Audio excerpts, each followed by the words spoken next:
আসসালামু আলাইকুম। আজ আমরা পড়ছি প্রফেসরস কারেন্ট অ্যাফেয়ার্স ফেব্রুয়ারি ২০২৬-এর দেশ পরিক্রমা। এবার পড়ছি জাতীয় হেল্পলাইন 13219। ১৩ জানুয়ারি ২০২৬ সালে নিখোঁজ ও অপহৃত শিশুদের দ্রুত উদ্ধারে ফ্রি হেল্পলাইন 13219 চালু করে পুলিশের অপরাধ তদন্ত বিভাগ সিআইডি। একই সঙ্গে উদ্ধার কাজে আইনশৃঙ্খলা রক্ষাকারী বাহিনীর কার্যক্রম জোরদার ও দ্রুত সাধারণ মানুষের অংশগ্রহণ নিশ্চিতে প্রথমবারের মতো চালু হচ্ছে জরুরি সতর্কতা ব্যবস্থা মুন অ্যালার্ট বা মিসিং আর্জেন্ট নোটিফিকেশন। নিখোঁজ শিশু সংক্রান্ত যে কোনো তথ্য তাৎক্ষণিকভাবে টোল ফ্রি হেল্পলাইন 13219-এ জানানো যাবে। পাশাপাশি জাতীয় জরুরি সেবা 999 এবং সিআইডি মিসিং চিলড্রেন সেল নম্বর 0132001760 তে তথ্য দেওয়া যাবে। এবার পড়ছি গিনেস বুকে প্যারাশুট জাম্প। 16 ডিসেম্বর 2025 সালে মহান বিজয় দিবসে ঢাকায় অনুষ্ঠিত একটি বিশেষ প্যারাশুট জাম্প অভিযানের মাধ্যমে বাংলাদেশ একসঙ্গে সর্বাধিক 54টি জাতীয় পতাকা উত্তোলনের বিশ্ব রেকর্ড করে। এই অভিযানে সশস্ত্র বাহিনী ও দক্ষ স্কাইডাইভাররা অংশগ্রহণ করে। পুরো উদ্যোগ পরিকল্পনা ও বাস্তবায়ন করে সশস্ত্র বাহিনী বিভাগ। গিনেস ওয়ার্ল্ড রেকর্ডসের ওয়েবসাইটে বলা হয়, মোস্ট ফ্ল্যাগস ফ্লোন সিমultaneously while skydiving প্যারাশুট জাম্প শিরোনামে এই রেকর্ড অর্জন করে টিম বাংলাদেশ। এবার পড়ছে পারিবারিক আদালত। 24 নভেম্বর 2025 সালে ঢাকা মহানগর আদালতে যাত্রা শুরু করে পারিবারিক আদালত। এরপর 30 নভেম্বর চট্টগ্রামে পারিবারিক আদালতে কার্যক্রম শুরু হয়। নতুন এই পদক্ষেপের ফলে মামলার দীর্ঘসূত্রতা, অতিরিক্ত খরচ, দূরত্বজনিত সমস্যা, কাগজের নথি ব্যবস্থাপনা, সময়ক্ষেপণ এবং ভিড় অপেক্ষার মতো নানা সমস্যার সমাধান হবে। এখন ঘরে বসেই পারিবারিক মামলার আবেদন, নথি দাখিল, শুনানি ও সাক্ষ্য দেওয়ার সুযোগ পাবেন বিচারপ্রার্থীরা। পারিবারিক আদালত একটি পেপারলেস আদালত। পারিবারিক আদালতে 5 ধরনের মামলা বিচার কার্যক্রম পরিচালিত হবে। এগুলো হলো বিবাহ বিচ্ছেদ, দাম্পত্য অধিকার পুনরুদ্ধার, মোহরানা, ভরণপোষণ এবং সন্তানদের অভিভাবকত্ব ও হেফাজত। পারিবারিক আদালতের পোর্টাল https://efamilcourt.judiciary.gov.bd। এবার পড়ছে ঢাকায় রিক্সা উদ্বোধন। 3 জানুয়ারি 2026 সালে বাংলাদেশ প্রকৌশল ও প্রযুক্তি বিশ্ববিদ্যালয় বুয়েট নকশায় তৈরি করে 3টি চাকার ব্যাটারি চালিত আধুনিক রিক্সা পাইলটিং কর্মসূচি। ঢাকা সিটি উত্তর কর্পোরেশন ডিএনসিসি এর আওতাধীন আফতাবনগর ও ঢাকা দক্ষিণ সিটি কর্পোরেশন ডিএসসিসি এর আওতাধীন জিগাতলা এলাকায় পৃথক 2টি অনুষ্ঠানে এই কর্মসূচির উদ্বোধন করা হয়। নতুন নকশার রিক্সাটি সাধারণ রিক্সার তুলনায় উন্নত ব্রেকিং সিস্টেম, গতি নিয়ন্ত্রণ ব্যবস্থা এবং পরিবেশ বান্ধব লিথিয়াম ব্যাটারিতে ব্যবহৃত হয়। 38 ভোল্টের লিথিয়াম ব্যাটারির মাধ্যমে একবার চার্জে এটি প্রায় 70 থেকে 80 কিলোমিটার পথ চলতে পারবে। রিক্সা চলাচলে শৃঙ্খলা নিশ্চিত করতে জিও ফেন্সিং প্রযুক্তি ব্যবহারের পরিকল্পনা নেওয়া হয়। ফলে রিক্সা নির্ধারিত এলাকার বাইরে বা প্রধান সড়কে চলাচল করতে পারবে না। পাইলট পর্যায়ে রিক্সার ব্রেকিং সক্ষমতা, ব্যাটারির কার্যকারিতা, গতি নিয়ন্ত্রণ, আরোহীর আরাম, কম্পন সহনশীলতা ও চালকের নিয়ন্ত্রণ দক্ষতা মূল্যায়ন করা হবে। এবার পড়ছে বর্ষপণ্য 2026 পেপার অ্যান্ড প্যাকেজিং। রপ্তানি নীতি অনুযায়ী পণ্যভিত্তিক রপ্তানিকে উৎসাহিত করতে প্রতি বছর একটি পণ্যকে জাতীয়ভাবে বর্ষপণ্য অথবা প্রোডাক্ট অব দ্য ইয়ার ঘোষণা করা হয়। তার ধারাবাহিকতায় 2026 সালের জন্য পেপার অ্যান্ড প্যাকেজিং পণ্যকে বর্ষপণ্য ঘোষণা করা হয়। 3 জানুয়ারি 2026 সালে অন্তর্বর্তীকালীন সরকারের বাণিজ্য উপদেষ্টা শেখ বশিরউদ্দিন 30তম ঢাকা আন্তর্জাতিক বাণিজ্য মেলার উদ্বোধনী অনুষ্ঠানে এই ঘোষণা দেন। এবার পড়ছি বর্ষপণ্য 2017 থেকে 2026। 2026-এ পেপার অ্যান্ড প্যাকেজিং, 2025 আসবাবপত্র, 2024 হস্তশিল্পজাত, 2023 পাটজাত, 2022 আইসিটি, 2021-এ কিছু নেই, 2020 লাইট ইঞ্জিনিয়ারিং, 2019 কৃষি ও কৃষি প্রক্রিয়াজাত, 2018 ওষুধ এবং 2017 চামড়া ও চামড়াজাত। এবার পড়ছি AUW এর 12তম সমাবর্তন। 10 জানুয়ারি 2026 সালে Asian university for women AUW এর 12তম সমাবর্তন অনুষ্ঠিত হয়। অনুষ্ঠানে সমাবর্তন বক্তা ছিলেন অক্সফোর্ড ইউনিভার্সিটির উপাচার্য আইরিন ট্রেসি। এবারের সমাবর্তনে 7 জন বিশিষ্ট ব্যক্তিকে বিভিন্ন ক্ষেত্রে অবদান রাখায় সম্মানসূচক ডক্টরেট ডিগ্রি দেওয়া হয়। অক্সফোর্ড বিশ্ববিদ্যালয়ের উপাচার্য আইরিন ট্রেসিকে doctor of science and the advancement of humankind, Tokyo বিশ্ববিদ্যালয়ের প্রেসিডেন্ট তেরু ফুজিকে ডক্টর অফ সায়েন্স, জাপানের সাবেক ফার্স্ট লেডি আকিয়ে আবেকে ডক্টর অফ হিউম্যান লেটার্স, যুক্তরাষ্ট্রের হাউস অফ লর্ডসের সদস্য জেনেট রয়েলকে doctor of arts for leadership and educational equity দেওয়া হয়। বাংলাদেশের সাবেক শিক্ষামন্ত্রী এম ওসমান ফারুককে doctor of science in educational development দেওয়া হয়। ঢাকায় নিযুক্ত জাপানের সাবেক রাষ্ট্রদূত Ito নাওকিকে doctor of arts for the advancement of piece এবং প্রথম আলো সম্পাদক ও প্রকাশক মতিউর রহমানকে doctor of creative, responsible and courageous journalism degree দেওয়া হয়। এবার পড়ছি শিল্পকলা একাডেমির বিভাগ এখন নয়। 8 জানুয়ারি 2026 সালে অন্তর্বর্তীকালীন সরকারের উপদেষ্টা পরিষদ বাংলাদেশ শিল্পকলা একাডেমি সংশোধিত অধ্যাদেশ 2025 এর খসড়া নীতিগত ও চূড়ান্ত অনুমোদন দেয়। অধ্যাদেশটি অনুমোদনের ফলে বাংলাদেশ শিল্পকলা একাডেমির বিভাগের সংখ্যা 6 থেকে 9 হয়। সংশোধিত অধ্যাদেশ অনুযায়ী বাংলাদেশ শিল্পকলা একাডেমির পুনর্গঠিত বিভাগগুলো হলো সঙ্গীত, চারুকলা, নাট্যকলা, চলচ্চিত্র, নৃত্য ও অন্যান্য পারফর্মিং আর্টস, আলোকচিত্র, কালচারাল ব্র্যান্ডিং, উৎসব ও প্রযোজনা, গবেষণা, প্রকাশনা ও নিউজ মিডিয়া এবং প্রশাসন ও অর্থ। এছাড়া শিল্পকলা একাডেমি পরিচালনা পরিষদে আগে শুধু শিল্পকলার 3টি বিভাগের প্রতিনিধি থাকার নিয়ম ছিল। সংশোধিত অধ্যাদেশে শিল্পকলার 8টি শাখা থেকে 8 জন প্রতিনিধি নির্বাচনের বিধানে রাখা হয়। তাছাড়া শিল্পকলা একাডেমির বোর্ডে নৃগোষ্ঠীর একজনকে নিয়োগ দেওয়ার বিধান রাখা হয়। এবার পড়ছি NICAA এর 119তম সভা।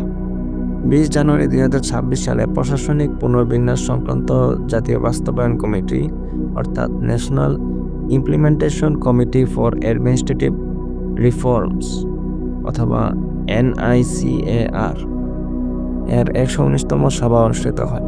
এটি অন্তর্বর্তী সরকারের মেয়াদকালে NICAA এর প্রথম সভা। সভায় প্রশাসনিক পুনর্বিন্যাস সংক্রান্ত মোট 11টি প্রস্তাব অনুমোদিত হয়, যার মধ্যে হলো নতুন থানা 4টির অনুমোদন দেওয়া হয়। থানাগুলো হলো গাজীপুর জেলার পূর্বাচল উত্তর, নারায়ণগঞ্জ জেলার পূর্বাচল দক্ষিণ এবং কক্সবাজার জেলার মাতারবাড়ি। এছাড়া নরসিংদী জেলার রায়পুরাকে ভেঙে একটি নতুন থানা স্থাপনের প্রস্তাব অনুমোদিত হয়, যার নাম পরে জানানো হবে। বর্তমানে দেশে 639টি থানা রয়েছে। স্বাস্থ্য মন্ত্রণালয়ে স্বাস্থ্যসেবা বিভাগ এবং স্বাস্থ্য শিক্ষা ও পরিবার কল্যাণ বিভাগ এই দুটিকে আবার একত্র করে স্বাস্থ্য ও পরিবার কল্যাণ মন্ত্রণালয় পুনর্গঠন করার প্রস্তাব অনুমোদন করা হয়। 16 মার্চ 2017 সালে এই দুটি বিভাগ সৃষ্টি করা হয়। মহিলা ও শিশু বিষয়ক মন্ত্রণালয়ের নাম পরিবর্তন করে নারী ও শিশু মন্ত্রণালয় করার প্রস্তাব অনুমোদন করা হয়। তবে এই মন্ত্রণালয়ের ইংরেজি নাম অপরিবর্তিত থাকবে, যা ministry of women and children affairs MOWCA। রাজস্ব আদায় ব্যবস্থায় স্বচ্ছতা ও গতিশীলতা বাড়াতে অর্থ মন্ত্রণালয়ের আওতায় রাজস্ব নীতি বিভাগ অর্থাৎ রেভিনিউ পলিসি ডিভিশন এবং রাজস্ব ব্যবস্থাপনা বিভাগ রেভিনিউ ম্যানেজমেন্ট ডিভিশন নামের দুটি প্রশাসনিক বিভাগ গঠনের প্রস্তাব অনুমোদন করা হয়। এর ফলে অর্থ মন্ত্রণালয়ের আওতায় বিভাগ হবে 6টি, বাকি 4টি হল অভ্যন্তরীণ সম্পদ বিভাগ, অর্থনৈতিক সম্পর্ক বিভাগ, অর্থ বিভাগ, আর্থিক প্রতিষ্ঠান বিভাগ। প্রসঙ্গত 12 মে 2025 সালে রাজস্ব নীতি ও রাজস্ব ব্যবস্থাপনা অধ্যাদেশ 2025 জারি করা হয়। এই অধ্যাদেশ কার্যকর হওয়ার সঙ্গে সঙ্গে জাতীয় রাজস্ব বোর্ড NBR বিলুপ্ত হবে। NBR অভ্যন্তরীণ সম্পদ বিভাগের আওতায় রয়েছে বর্তমানে। পরিবেশগত বৈশ্বিক ঐতিহ্য, পর্যটন ও অর্থনৈতিক সম্ভাবনার বিবেচনায় সাতক্ষীরা জেলাকে বি থেকে এ শ্রেণীতে উন্নীত করা হয়। ঠাকুরগাঁও জেলার ভুল্লি থানা নামের বানান ভুল সংশোধনের প্রস্তাব করা হয়। থানাটির নতুন নাম হবে ভুল্লি থানা, দীর্ঘ উৎকারটি। যে নামের বানানটি ভুল ছিল সে ভুল বানানে ছিল হ্রস্বকার। 29 ডিসেম্বর 2022 সালে থানাটি উদ্বোধন করা হয়। এবার পড়ছি 3 বিশেষ আদালত। 12 জানুয়ারি 2026 সালে সরকার বিশেষ আদালত অতিরিক্ত আইন 2003 এ দেওয়া ক্ষমতা বলে 3 ধরনের আদালত ট্রাইব্যুনালকে বিশেষ আদালত ঘোষণা করে। প্রজ্ঞাপন অনুযায়ী সারা দেশে অবস্থিত সব পারিবারিক আপিল আদালত, সব শিশু ধর্ষণ অপরাধ দমন ট্রাইব্যুনাল এবং সব ল্যান্ড সার্ভে আপিল ট্রাইব্যুনাল এই ঘোষণার আওতায় পড়বে। দেওয়ানি মামলা বিচারের জন্য এসব আদালত ও ট্রাইব্যুনালকে জেলা জজ আদালত হিসেবে ঘোষণা করা হয়। এসব আদালতকে বিশেষ জেলা জজ আদালত হিসেবে অভিহিত করা হবে। একই সঙ্গে ফৌজদারি মামলা বিচারের ক্ষেত্রে এগুলো দায়রা জজ আদালত হিসেবে গণ্য হবে এবং বিশেষ দায়রা জজ আদালত হিসেবে পরিচিত হবে। এবার পড়ছি অত্যাবশ্যকীয় ওষুধ হচ্ছে এখন 295টি। 8 জানুয়ারি 2026 সালে উপদেষ্টা পরিষদের সভায় অত্যাবশ্যকীয় ওষুধের হালনাগাদ তালিকা এবং ওষুধের মূল্য নির্ধারণ নীতির অনুমোদন দেওয়া হয়। অত্যাবশ্যকীয় ওষুধের তালিকায় এখন ওষুধের সংখ্যা 295টি। এসব ওষুধ সরকার বেঁধে দেওয়া দামে বিক্রি করতে হবে। বাংলাদেশ ওষুধ বা স্বাস্থ্য খাতে 1982 সালের একটা ওষুধ নীতি তৈরি হয়। পরবর্তীতে 1994 সালে এসে সেই বিষয়টি একটু পরিবর্তিত হয়। সব ওষুধের উপর নিয়ন্ত্রণ কমিয়ে 1/3 তখন করা হয়। বাজারে তখন 350টি ওষুধ ছিল, তার মধ্যে 117টি ওষুধের মূল্য নিয়ন্ত্রণ করা হতো। এরপরেই গত প্রায় 30 বছর যাবৎ এই পদ্ধতি অপরিবর্তিত ছিল, ফলে এই তালিকা বহির্ভূত ওষুধগুলো পর্যায়ক্রমে বাড়তে থাকে। এখন পড়ছি বাংলাদেশ উরুগুয়ে দ্বিপক্ষীয় সমঝোতা। 1972 সালে কূটনৈতিক সম্পর্ক স্থাপনের পর বাংলাদেশ ও উরুগুয়ের মধ্যে 7 জানুয়ারি 2026 সালে প্রথমবারের মতো দ্বিপক্ষীয় রাজনৈতিক পরামর্শ সভা অনুষ্ঠিত হয়। সভায় বাংলাদেশ ও উরুগুয়ের মধ্যে দ্বিপক্ষীয় পরামর্শ সভা সংক্রান্ত একটি সমঝোতা স্মারক MOU স্বাক্ষরিত হয়। এটি নিয়মিত ও কাঠামোবদ্ধ দ্বিপক্ষীয় রাজনৈতিক পরামর্শকে প্রাতিষ্ঠানিক রূপ দেবে। পাশাপাশি বাণিজ্য, বিনিয়োগ, বিজ্ঞান ও প্রযুক্তি, প্রতিরক্ষা, প্রশিক্ষণ, দুর্যোগ ব্যবস্থাপনা, স্বাস্থ্য, শিক্ষা, জ্বালানি, কৃষি, ক্রীড়া এবং সক্ষমতা বৃদ্ধির মতো ক্ষেত্রগুলোতে সহযোগিতা বাড়ানোর বিষয়ে আলোচনা করা হয়। এবার পড়ছি নতুন সরকারি মেডিকেল কলেজ। 3 ডিসেম্বর 2025 সালে মুন্সিগঞ্জ জেলায় একটি নতুন সরকারি মেডিকেল কলেজ ও হাসপাতাল স্থাপনের নীতিগত অনুমোদন দেয় সরকার। বাংলাদেশে বর্তমানে সরকারি মেডিকেল কলেজ রয়েছে 37টি। এর আগে 11 নভেম্বর 2025 সালে অন্তর্বর্তী সরকার একটি বেসরকারি মেডিকেল কলেজে শিক্ষা কার্যক্রম চালুর অনুমোদন দেয়। উক্ত মেডিকেল কলেজটি ছিল ঢাকার জুরাইনের ব্যারিস্টার রফিকুল হক মেডিকেল কলেজ। এখন পড়ছি দেশে প্রথম এগ্রো ইকোফিজিওলজি ল্যাব। 11 জানুয়ারি 2026 সালে শেরেবাংলা কৃষি বিশ্ববিদ্যালয় দেশের প্রথম এগ্রো ইকোফিজিওলজি ল্যাবরেটরি উদ্বোধন করে। পল্লী কর্মসহায়ক ফাউন্ডেশন PKSF আর্থিক সহযোগিতায় এবং রুরাল মাইক্রো এন্টারপ্রাইজ ট্রান্সফরমেশন প্রজেক্টের আওতায় ওয়েব ফাউন্ডেশন এগ্রিকালচারাল বোটানি বিভাগে ল্যাবটি স্থাপন করা হয়। ল্যাবের মাধ্যমে মাটি ও উদ্ভিদের বিভিন্ন পুষ্টি উপাদান, স্মার্ট কৃষি প্রযুক্তি, ন্যানো প্রযুক্তি প্রয়োগ করে ফসলের উৎপাদনশীলতা ও পুষ্টিমান বৃদ্ধি করা সম্ভব। এবার পড়ছি নাবিক কল্যাণ পরিদপ্তর। 22 ডিসেম্বর 2025 সালে সরকার প্রজ্ঞাপন জারি করে নাবিক ও প্রবাসী শ্রমিক কল্যাণ পরিদপ্তরের নাম পরিবর্তন করে নাবিক কল্যাণ পরিদপ্তর ডিরেক্টরেট অফ সিফার্স ওয়েলফেয়ার রাখা হয়। উল্লেখযোগ্য 10 সেপ্টেম্বর 2025 সালে অনুষ্ঠিত প্রশাসনিক উন্নয়ন সংক্রান্ত সচিব কমিটির সভায় এর নাম পরিবর্তনের সিদ্ধান্ত গ্রহণ করা হয়। এবার পড়ছি নিবন্ধিত রাজনৈতিক দল 2025। বর্তমানে নিবন্ধিত রাজনৈতিক দল 60টি। এর মধ্যে আওয়ামী লীগের নিবন্ধন স্থগিত রয়েছে। সর্বশেষ নিবন্ধিত দল বাংলাদেশ নেতামি ইসলাম পার্টি। 54তম দল বাংলাদেশ ডেভেলপমেন্ট পার্টি। নিবন্ধনের তারিখ 2 ফেব্রুয়ারি 2025। প্রতীক ফুলকপি। 55 Bangladesh minority Janata party. 9 April 2025। প্রতীক রকেট। 56 Bangladesh labour party.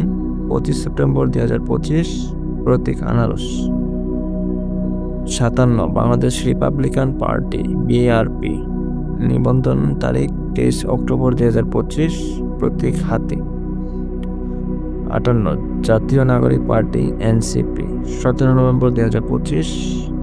প্রতীক শাপলা কলি। 59 বাংলাদেশ সমাজতান্ত্রিক দল মার্ক্সবাদী। 17 নভেম্বর 2025। কাচি। 60 জনতার দল। 11 ডিসেম্বর 2025। প্রতীক কলম। 61 আম জনতার দল। 21 ডিসেম্বর 2025। প্রতীক প্রজাপতি। 62 বাংলাদেশ সম অধিকার পার্টি BEP।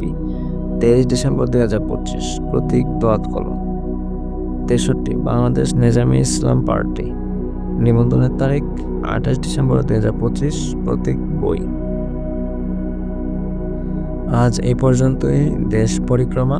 আমাদের পরবর্তী পর্ব বিশ্ব পরিক্রমা শোনার আমন্ত্রণ জানিয়ে আজ বিদায় নিচ্ছি। আল্লাহ হাফেজ।